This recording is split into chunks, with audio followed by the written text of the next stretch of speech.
Shabbat Shalom, everybody, and you are welcome to this morning Shabbat. The parasha of this morning is known as Parasha Toldot, which means the generation of Isaac, the generation of Abraham, Isaac. All right. So Toldot, the descendant, Toldot. That is the parasha of this morning, and I subtitle it Blindness and Deception. Blindness and deception. Most of us, we have this understanding, or this type of, we think that we are smart. Sometimes God might be blind, He does to our actions, to what we are doing. It's not that He's blind, but He just don't want to talk. He wants, okay, I will give them a long rope. I will give you a long rope, okay, for you to do what? To have a change of heart, for you to improve and do what is right. It's not that God is weak. Many people will think that God is weak by doing so. It's not this kind of action God that I do sin, immediately, boom, he give me a judgment. God is giving you that long rope to do what? To have a change of heart, to improve your way, to do justice, to do right, to do what is good. It's not that God is weak. It's not that God doesn't want to act. No. But it's just a grace. It's a mercy, right, that God is giving you. But if you as a man, if you as a woman, if you as a person, if us as a nation, as a state, as a group, as a province, as a city, refuse to change, then that's the same rope God will use to hang everybody. You see? So we as ourselves has to be very careful. Because the same thing happened in Sodom and Gomorrah. The whole people were wiped away because of their what? Because of their iniquity. God said, and their cry comes up to me, and their cup is full. You see? That means God gave them a long time for them to have a change of heart, to repent, to do good, to do justice. We know what we are having in the world of now. In the world of now is what? Is deception. Everything misinformation, right? Everything is maladministration. Everything is about me. Everything is about this neoliberalism. This kinds of woke people now. So this is what God is talking about. God is giving our generation, is giving us a chance. But if we refuse to change and do what is right, then don't be surprised. So we're going to face the music. We will face the consequence of our own action. Okay. Blindness and deception. These are the two themes that run through this week's Torah portion. In fact, the second deception is central to the rest of Genesis narratives. What is striking about the tone of this narrative is the total absence of any judgmental attitude toward the behavior of the protagonist. Doubtless because the editorial assumption of the text is that it is God's hands guiding the proceeding.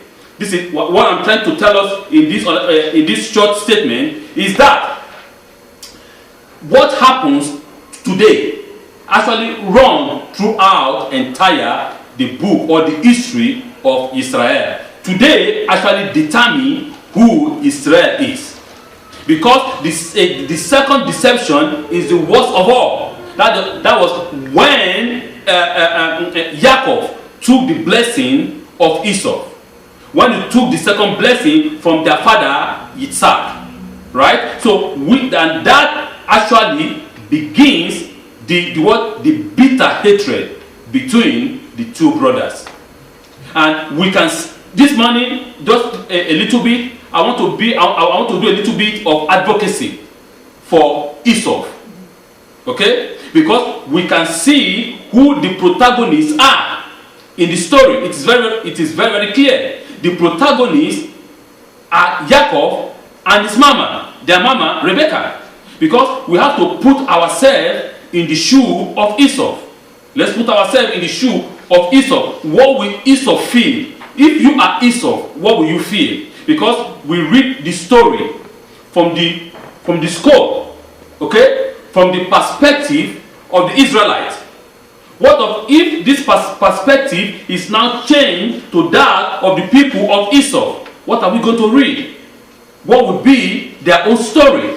Let us not only every time focus having this narrow mind or narrow focus on only one particular people or a group of people. Let us also look at it from another angle, from the angle of the defeated, from the angle of Esau.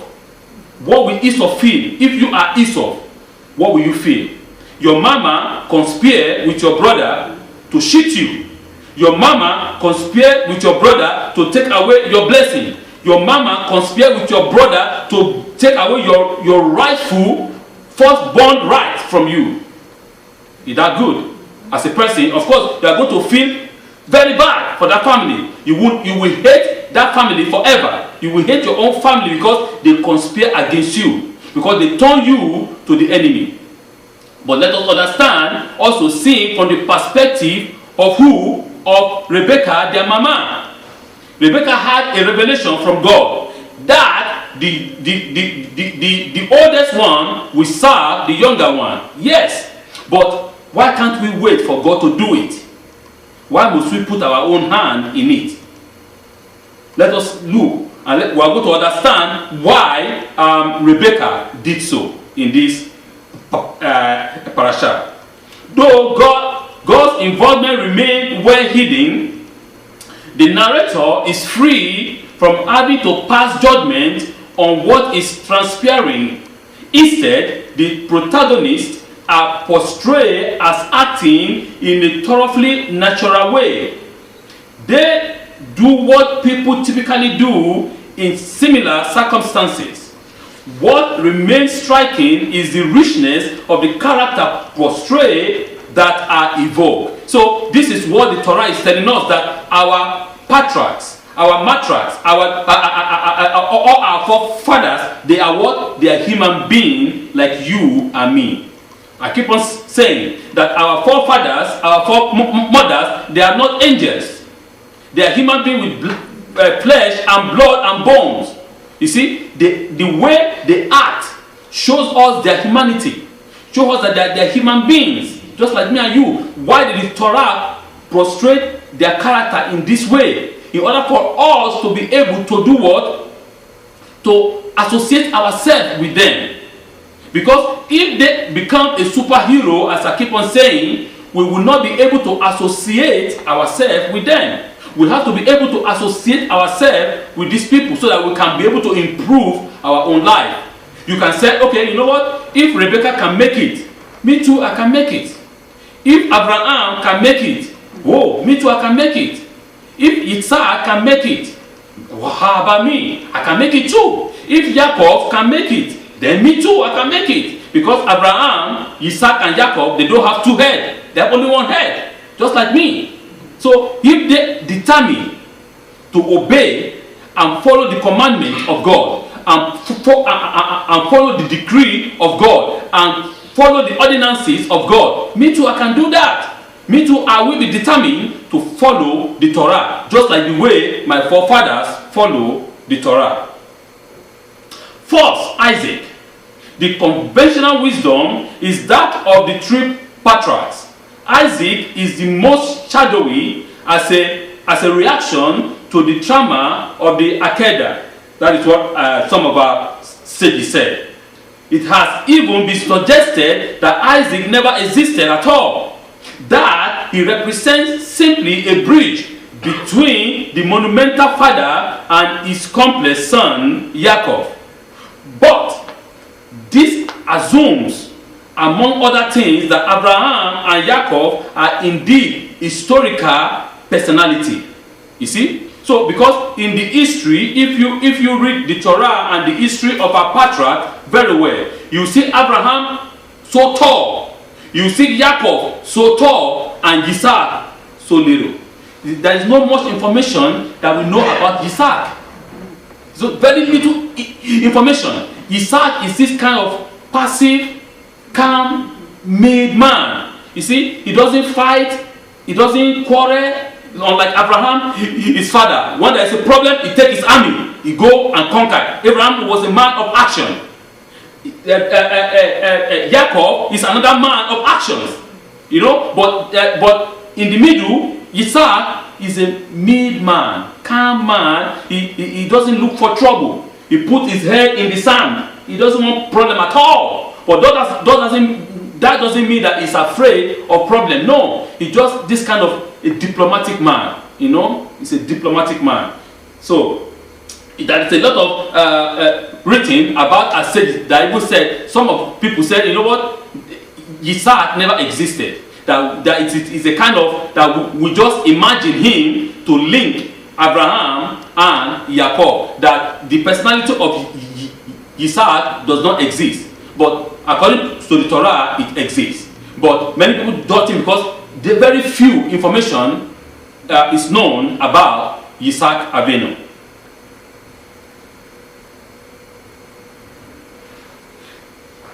But the shadowy quality of Isaac depicts who he is.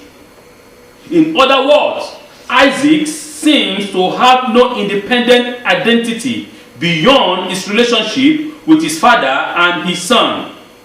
Nothing revolutionary happened in Isaac's time. All of his accomplishments repeat those of his father, Abraham. His time is an age of stability, of consolidation, a plateau between the towering father and his time, experience of his father and his son. But we should be grateful for the period of consolidation. They enable us to integrate what we have learned and to internalize it and prepare to transmit what we have learned to the next generation. So what I am saying here is that the shadowy quality of Yitzhak Avinu, because he's a mid, calm, easy to go man, a diplomatic man, shows us who he really is. He doesn't have his own personal, he doesn't have his own independent identity in the Torah. Because everything that happens to him was everything that happens to his father. You know, Abraham went down to Egypt.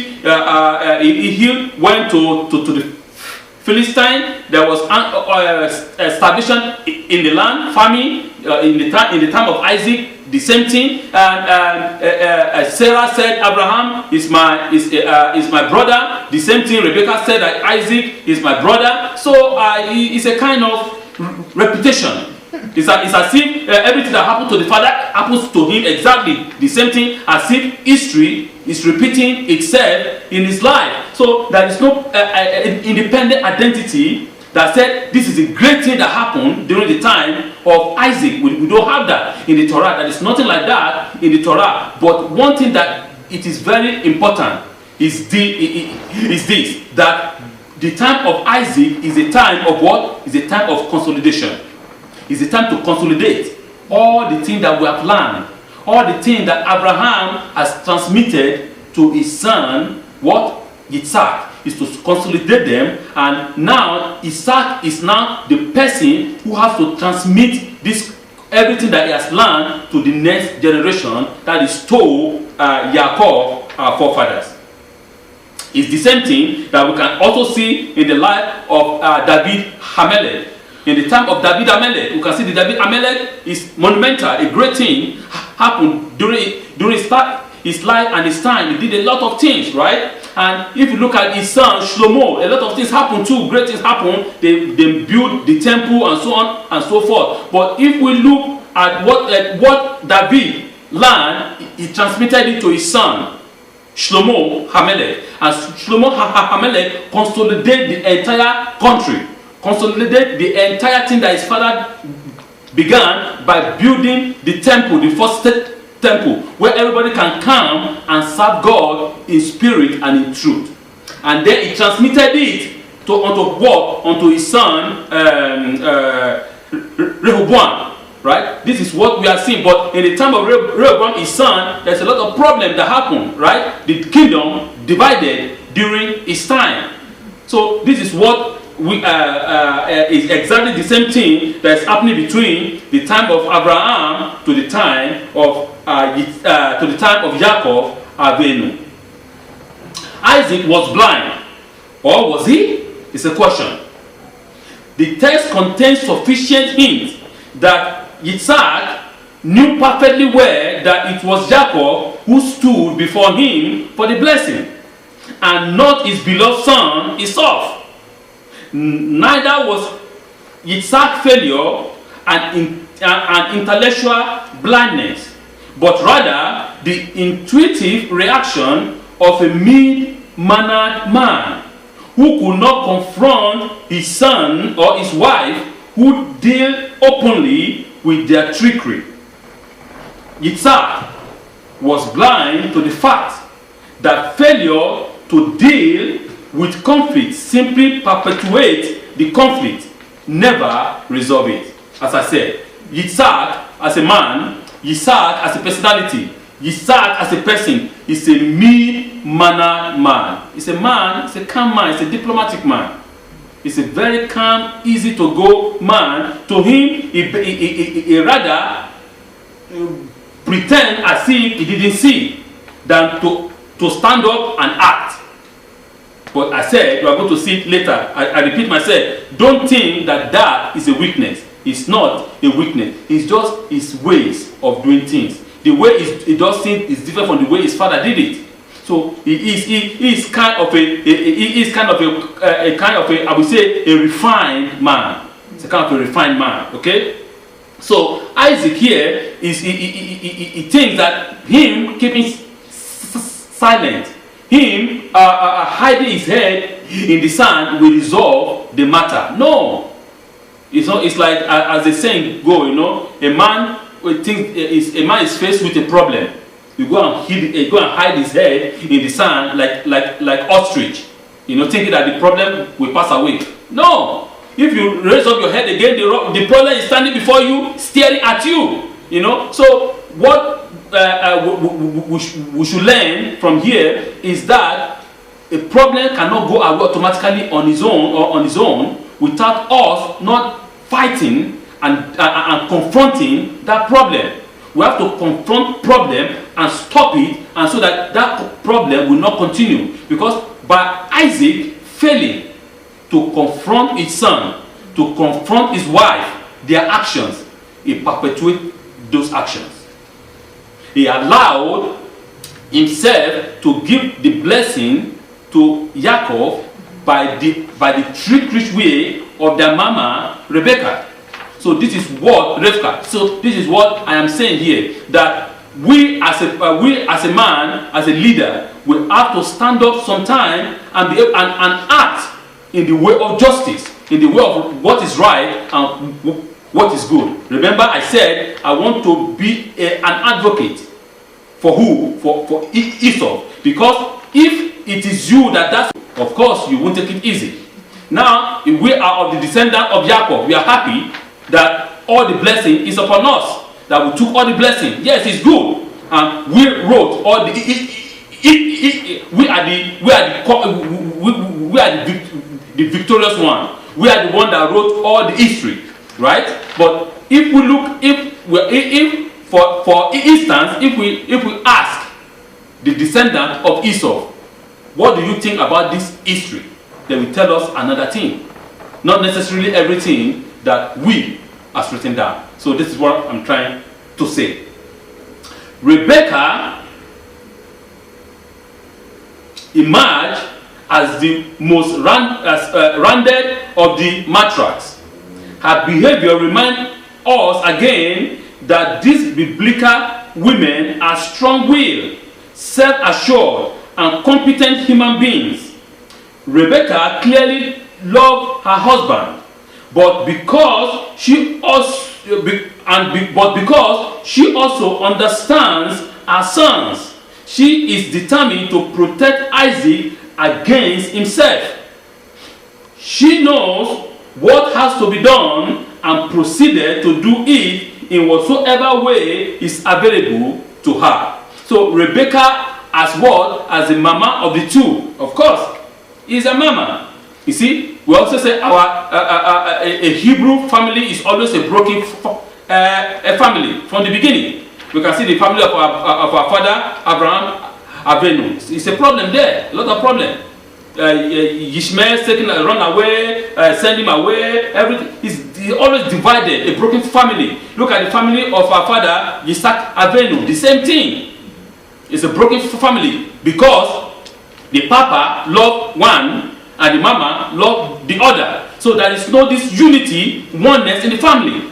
You see, it's always a problem. It is not from today. It is from generation. It's as if it is in our DNA.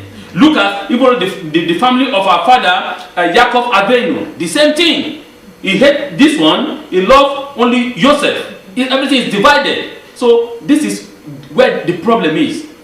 When parents divide their own children, okay, there will be problem.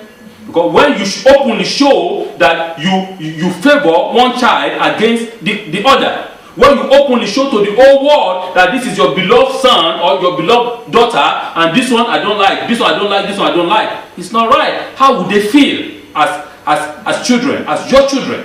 Because they know that this is my papa and this is my mama. All my DNA is from them. Why do they hate me? What did I do wrong? What action did I do wrong for my papa, for my mama not to love me? So the children begins to think and they begin to act in a way that that will cause rebellion in the family, because in them they didn't see love.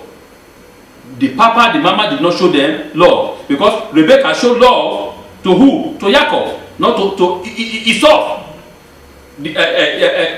Isaac showed love to Esau, not to Jacob. The Jacob might be thinking in his mind, why did my papa hate me? What did I do wrong? Why is it that my papa does not love me like my brother? And Esau will be thinking too, why is it that my mama loved Jacob, not me? What did I do wrong to my mama? You see, so this is where the issue is. Jacob is a man that dwells in the home. Maybe because he helps mama to wash plate, to do a lot of things, to cook, to prepare food. Yes, they are rich. They have a lot of servants. I'm just saying, who can do all those things. Maybe Rebecca has seen a lot of quality in what? In Jacob that is not in Esau. Or maybe because Esau is a hunter. He go and hunt, bring food, prepare it, cook it, and give it to his father. And the father eat every day. Oh, relax. He loved him because of that. So there is this give and take, right? But what I'm saying this morning is this negative things for parents to openly show love for one child over the other. It's not good. We shouldn't do that. We shouldn't repeat that. Jacob, the deceiver, that is his name and that is his role. A role that clung to him throughout his career. For the message of the Jacob story is that deception begot deception. Jacob will suffer many times because of people who deceive him. For example, Laban, Aramean, his sons, and ultimately his beloved son, Joseph. So our father, Jacob Avenu, faced a lot of up and down in his life. If we look at it, Jacob, the deceiver, right? Jacob that took the heel of his brother. Jacob that took the birthright of his brother. Jacob that deceived his father to take the blessing of his brother. You think you are going to go free? No, you won't go free. Even though it has been what? It has been ordained and promised by God. But the way by which you took it is unjust. That is it. And remember that God is a God of justice. God will repay everybody according to their what? To their actions. God is a God of justice. That is why I love the Almighty, because He's a God of justice. He never say, oh, you know what? You are my servant. You know, okay, don't worry. Moshe Rabbeinu faced the consequence of his action. If Moshe Rabbeinu can face the consequence of his own action, how much more me and you? You see, that's why God is a wonderful God. Everybody faced the consequence of their action, including our father, Jacob Avenu. He thought he can deceive and run away and go away. No, you can run 10 million miles. Your action will follow you wherever you go. Your action is like a shadow. You know, anywhere you go, your shadow follows you. The same thing here. Wherever you go, you cannot escape your own shadow. That is it.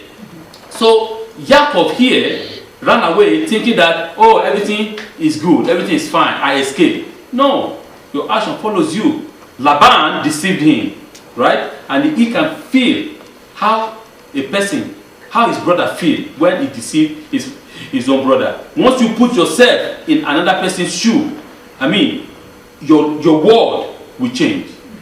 But we remember, we have a lot of people that they never reason, they don't think. They're like zombies. But that is what is different between Jacob Abenu and any other human being. Jacob Abenu realized, he understood his action. He understood that what he did was wrong, and he came back begging, asking to make amendment, to repair what he did wrong. But many people, they did a lot of things wrong, and they never even see that what they are doing is wrong. So if you don't know that what you are doing is wrong, how will you make it right? That is the world that we are living now. You know, many countries, they are doing what is wrong, what is evil, and they tell you that what they are doing is right.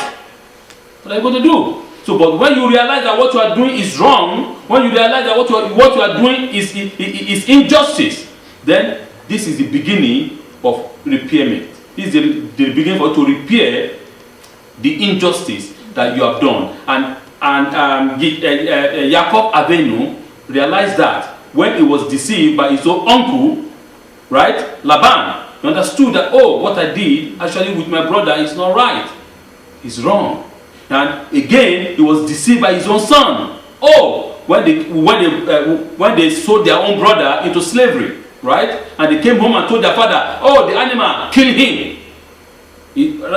Jacob Abenu suffered a lot. He suffered a lot, tremendous suffering because of that, right? Because his own action from the beginning was not also right.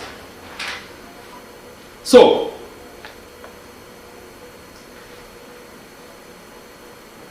I will just quickly want to give us a little bit of understanding before we close.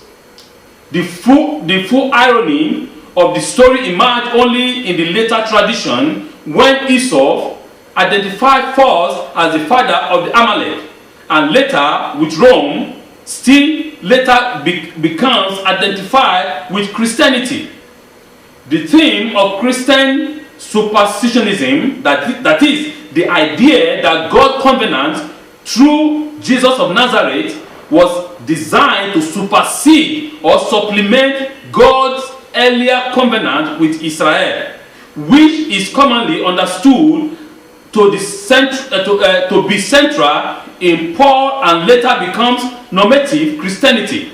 In an ironic commentary on Jacob's supplementing of Esau, that is Esau's ultimate revenge on Israel, on Jacob.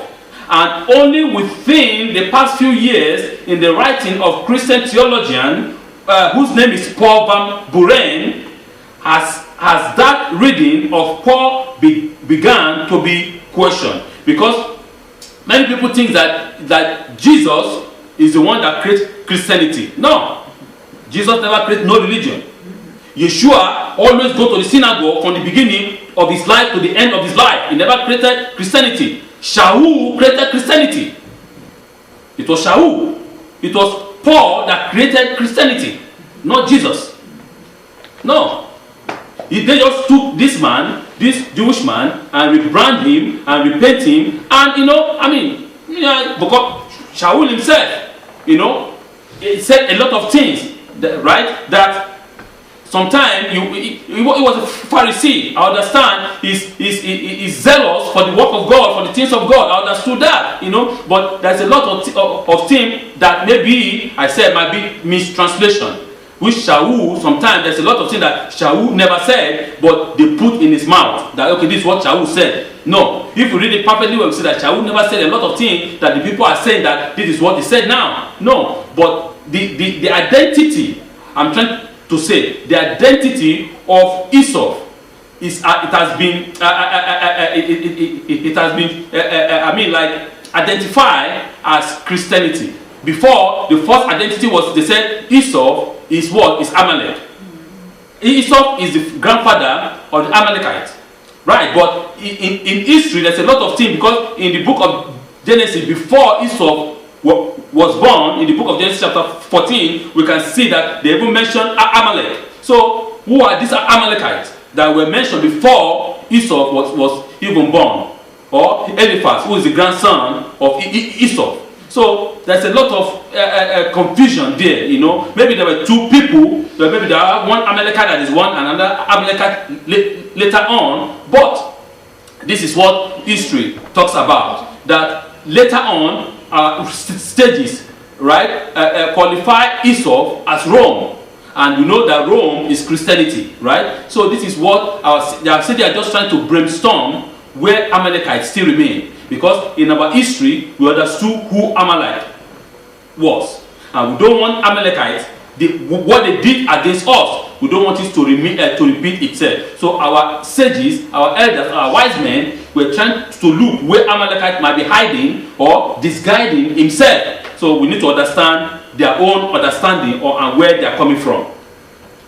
Finally, there is Esau. There are precious few hints of sympathy for Esau in the rabbinic midrash, but the biblical narrative itself captures the full measure of pathos. That means the emotions, the suffering, the experience that he evoked. His wide and bitter suffering in the book of Genesis chapter 27 verse 37, when he hears of Jacob's trickery, is one of the most powerful emotional outbursts in the Bible, in the Torah. His anger at his family is palpable and clearly justified. Rebekah is terrified of the potential destructive of that anger, which is why she ordered Jacob to flee. You see, the mama caused trouble. The mama is the one telling the other boy to run away. You caused it. It is your fault because you are the one that said he should go and trick his father. Right? And when the other boy, Esau, realized that he's been tricked, his anger blew up. The Torah said, and he wailed. Not like cry. It's a kind of cry that the whole world will hear. Where you can be cutting yourself with knife, blood gushing out of your body. That is what it's called wailing. Throwing yourself on the floor. Right? He was angry that he has been deceived, and most importantly, by his own family, by his own mama, conspiring together with his brother to take away his blessing. If it were you, what would you do? That is the question. If it were you, what happened to Esau? If it happens to you, what would be your action? Of course, the same thing. We are human beings. We are not angels. We have blood, we have flesh, we have this hormone that runs in our blood. We will be angry, we will be mad. Some people will even go and kill their brother immediately. At least Esau said, I'm going to wait until my father dies before I kill my brother. Right? Some people will go immediately and kill their brother even though they don't care if their father is alive or not. So we have to understand Esau, where he's coming from. That of course, yes, he's angry. He doesn't feel well. He's so upset for what his mama did against him. So let's see, who is Esau? Let's take a look more deeply. Part of our discomfort with Esau is surely cultural and sociological. Esau is the blue-collar worker, rough hand, gruff, with a rough voice, tan and hairy, a man who works with his hand, an outdoor man. For most of our history, we the Hebrew people have been more identified as Isaac. We were indoor men or indoor man. We dwell in tents, we study, we teach, we have a wide understanding. We build a lot of companies, conglomerates, big, huge businesses. We hold white-collar jobs in management and in profession. Professors, wise men, most of our people, right? But let's look. We also know that at critical moments in our life experience, we need Esau to repair our cars, to move our furniture, to till the field, to build our houses. Despite that dependency, or more probably because of it, we tend to view our Esau with a modicum of contempt. And they are surely aware of that reaction on our part. They may not be as articulate as we are in expressing their feelings, but those feelings are there. Remember, he said, Yitzhak Avinu said, the voice is Jacob's voice, but the hand is the hand of Esau. That means for the rest of our life, there will be always the hand of Esau in our life. It's always, the hand is the hand of Esau, but the voice is the voice of Jacob. The paradox is that Israel history is much more that of Esau, the supplanted one, than of Jacob. Jacob or Israel triumph was short-lived. The voice may well be the voice of Jacob, and the hands of Esau. Yet it is Esau saw that echo throughout the generation of Israeli existence. You can see that in all our existence, there's always that hand that wants to destroy us. But by the grace of God, we always exist and persist and live. In all our histories, also see, that's why our stages talked about Amalek. Amalek is a symbol of evil. Amalek is a symbol of destruction, of trickery. Amalek wants to destroy. He doesn't want to build. He doesn't want to build, he wants to destroy.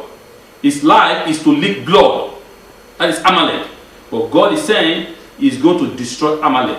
So by His grace, by the grace of the Holy One, blessed be He, Israel still exists to this day.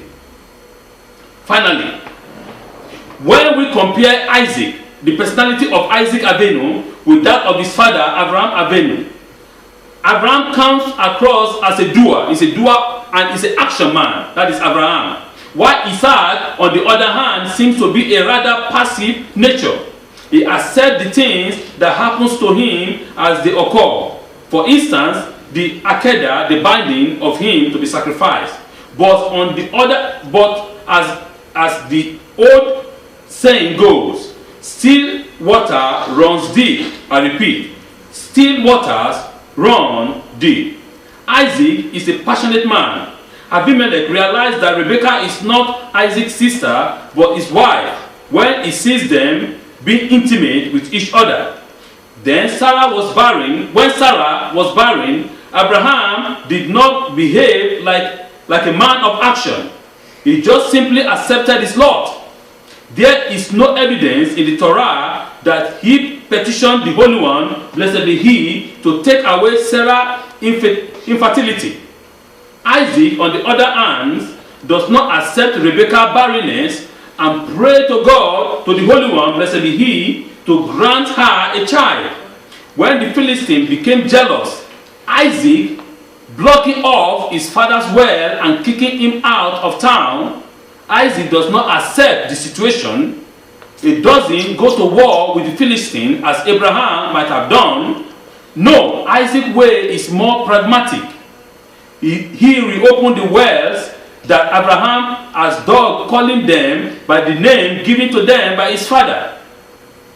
By this act, Isaac is asserting his proprietary right. This is an act of defiance. Isaac does not use physical force to overcome the Philistines, nor does he succumb to their bullying tactics, but offer passive resistance. It is as if the Philistines are nothing more than a nuisance, like a flies that keep buzzing around Isaac's head. This is Isaac's strength. He simply doesn't let anything get the better of him. If something is destroyed, don't cry over it, rebuild it. That is it. This is the legacy that Isaac left us. Don't let life beat us down. We have to conquer it. That is it. Please, Isaac might seem passive, but is a man of action in his own way. When Sarah was barren, Abraham did not go and pray and say, God, give Sarah a child. No. But when Rebecca was what? Barren, Isaac instantly went to God and asked God, God, give my wife a what? A child or children. And it was so. When the Philistine kicked him out, he didn't go and start crying here or say, okay, you know what? I have a lot of men. Go and fight and conquer them. No. He just simply moved to another place, reopened the old well, and everything begins again. He's a man of resistance. He does not allow anything to get the better of him. No. He doesn't, oh, you know what? Oh, poor me. Hey, pity me. No. He's a man of action. But in his own right, in his own way. Because we have a lot of people now that say, oh, pity me. Oh, poor me, poor me. No. Why poor you? Well, if something happens, you know that anything happened for a reason. And that the better one is still coming. We have a saying among my people, right? That the house of a king that God born, only beautify it. Understand me? The house of a king that God born, only beautify it. Why? You might say, oh, it doesn't make sense. Yes, because if the house of a king God get burned, right? When they renew it, they will rebuild it even better than the previous. That's what it means. So don't allow life to beat you down. Rise up and conquer it. Don't allow any man to make you to succumb. No, stand up and fight for your own rights. That's what I'm saying. So here, Isaac actually stood up and fight for his right. You know, and we know that yes, he's a passive man. He's a man that doesn't want trouble. He's a man that doesn't want to fight. Doesn't want to go to war against anybody. He has his own way. He has his own understanding that might be a little bit different from that of his father Abraham Avinu. Right? So what I'm saying this morning that we have to make balance in everything of our life. Yes, Isaac was he actually blind? No. He realized, he understood what he was doing. The Spirit of God was upon him because it has been ordained by God that the younger one will supersede the senior one. That the senior one will serve the younger one. And this is the story of the entire scripture. We can see that from the book of Bereshit. You know, this is what God is saying. See that the younger will always be on top of the first one. You can see that from the children of Adam. Right? Adam have Cain and what? And Abel. And Abel was accepted and Cain was rejected. It's always like that. So it's a kind of a renewal and a renewal of the story. Abraham has a lot of sons. He has Ishmael, Isaac, and another one, but Isaac was choosing. Isaac asked 2 sons. Jacob was choosing. Jacob had 12 sons. Joseph was choosing. So it's like that. And even though Joseph asked 2 sons, Ephraim and Manasseh. Manasseh was the older one, but Ephraim was choosing. So it is always like that. We should understand it. Why so? I don't know. Only God knows. I don't know. I cannot give an answer. But it is God that chooses. It is God that elects. It is God that blesses. So we should continue to ask God for us to continue to do what is right. Please, I will want to speak family that do not allow anyone to beat you down. Do not allow life to pull you down. Rise up, conquer it, and do what is just. Parashat Toldot, blindness and deception. Shabbat Shalom.